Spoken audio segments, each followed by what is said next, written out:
হযরতে বেলাল হাবশী রাদিয়াল্লাহু তাআলা আনহু উনি উমাইয়া ইবনে খালফের গোলাম ছিলেন। হাবশা থেকে আসছিলেন, অনেক দূর থেকে, গোলাম, কৃতদাস, অসহায় মানুষ। তো এই উমাইয়া ইবনে খালফ ফাজাআলা ফি উনুকিহি হাবলা, বেলালের গলায় রশি পেঁচাইতেন, রশি বাঁধতেন বেলালের গলায়। ফায়াদফাহু আলা সিবিয়ান, গলার মধ্যে রশি বেঁধে মক্কার বাচ্চাদেরকে দিয়ে দিতেন। এই বাচ্চারা বেলালকে নিয়া রাস্তাঘাটে গরু ছাগলের মতো টানত। কেন? ইসলাম গ্রহণ কেন করছে? গরু ছাগলের মতো পাহাড়ে পর্বতে গরু ছাগলের মতো বেলালকে রশি লাগাইয়া গলার মধ্যে টানত। ওই সময়ও বেলালের মুখ থেকে একটা আওয়াজ উচ্চারণ হইতো, আহাদ আহাদ, আল্লাহ এক, আল্লাহ এক। শুধু তাই নয়, এই উমাইয়া ইবনে খালফ বেলালকে উত্তপ্ত বালির উপর শোয়াইয়া দিত। ওই বালুটা কেমন ছিল? কোন এক বর্ণনা এসেছে বালুটা এমন গরম ছিল, যদি ওই বালুর মধ্যে একটা গোশতের টুকটা রাখা হইতো, কিছুক্ষণ পরে ওই গোশতটা সিদ্ধ হয়ে যেত। এমন উত্তপ্ত বালুর উপর বেলালকে শোয়াইয়া দিত। বেলালকে বালুর উপর শোয়াইয়া উপরে একটা গরম পাথর দিত বুকের উপর। এরপরে উমাইয়া ওইখানে দাঁড়াইয়া বলতো,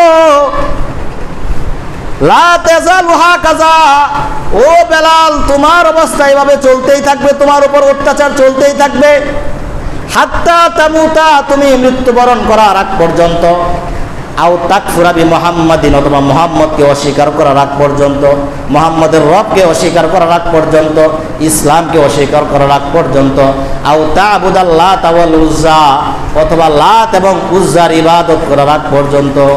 তুমি মুহাম্মদকে অস্বীকার না করলে অত্যাচার চলতে থাকবে, অথবা লাত এবং উজ্জার ইবাদত না করলে তোমার উপর আক্রমণ এভাবে চলতেই থাকবে।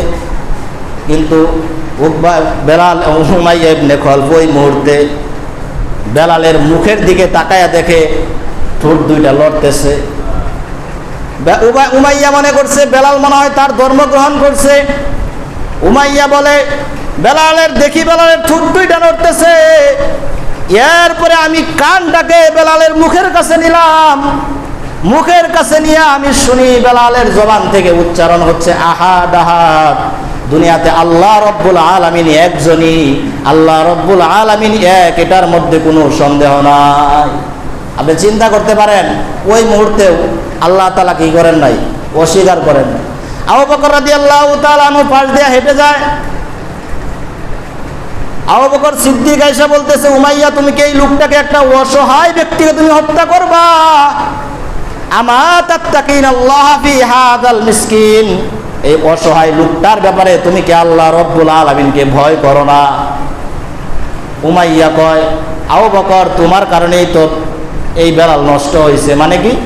আবু বকরের দাওয়াতে বেলাল মুসলমান হয়েছিলেন, তোমার কারণেই নষ্ট হয়েছে, এখন তুমি তার মুক্তি করে দাও।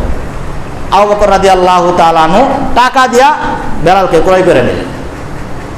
তো বেলালকে ক্রয় করার পরে বেলাল রাদিয়াল্লাহু তাআলা আনহু বললেন, ইন কুনতা ইশতারাইতানি লিনাফসিক, আবু বকর, যদি আপনি আমাকে ক্রয় করেন আপনার খেদমত করার জন্য, তাহলে বলেন আমি আপনার খেদমত করব।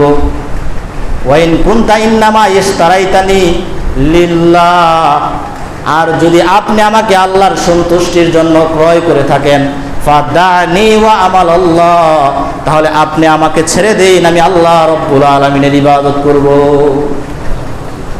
দেখেন তাদের ঈমান কি ছিল, ঈমানের পাওয়ার কি ছিল। তো এই বেলাল রাদিয়াল্লাহু তাআলা আনহু, উমর ইবনুল খাত্তাব বলেন যে আমি একবার জান্নাতে গেছি স্বপ্নে। জান্নাতে যায়া আমি জান্নাতের মধ্যে বেলালের পায়ের আওয়াজ শুনছি জান্নাতের মধ্যে। তো বেলালকে আমি জিজ্ঞেস করছিলাম, বেলাল, আমি তো জান্নাতের মধ্যে তোমার পায়ের আওয়াজ শুনছি, তুমি এমন কি আমল করো আমাকে একটু বলবা? তো বেলাল রাদিয়াল্লাহু তাআলা আনহু বলছিলেন, আমার তেমন কোনো আমল নাই যেটার কারণে আল্লাহ তাআলা আমাকে জান্নাতে পায়ের আওয়াজ শোনাইছেন তোমাকে। তবে আমি যখনই ওযু করি তখনই আমি ওই ওযু দ্বারা কিছু রাকাত সালাত আদায় করি। এই আমলটা করবেন, আমার কথা শেষ। যখনই ওযু করবেন, ওযু করার পরে 2 রাকাত, কমপক্ষে 2 রাকাত নামাজ পড়বেন।